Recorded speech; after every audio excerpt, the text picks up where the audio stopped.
I might be drawing a line on a plan, but that line becomes a road, and that road becomes a street, and that street becomes the place where someone takes their first steps, or a little kid might learn how to ride their bike.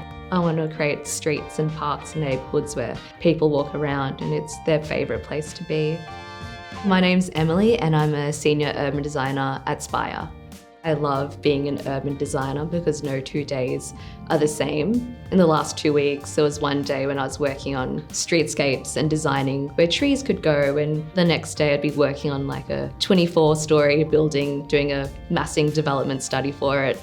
I'll work with fellow planners and engineers, arborists, water engineers, or First Nations cultural heritage. It's a very collaborative job.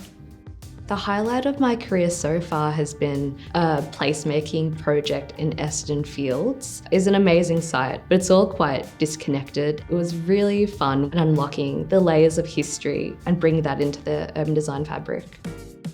I liked that Monash was the Masters of Urban Planning and Design, because in the built environment, they're so interlinked. Having a background in planning makes me a better urban designer.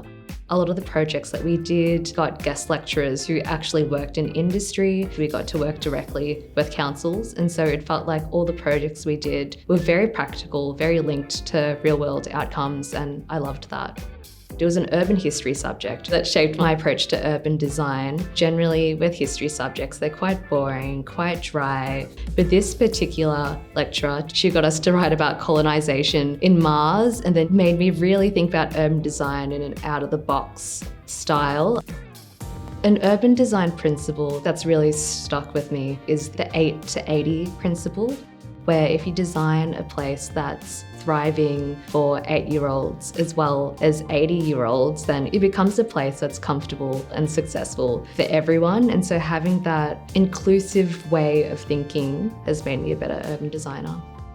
I feel like I always followed my passion in doing residential master planning because I love that I'm creating homes for people and a sense of community, and I've always followed that spark throughout my career.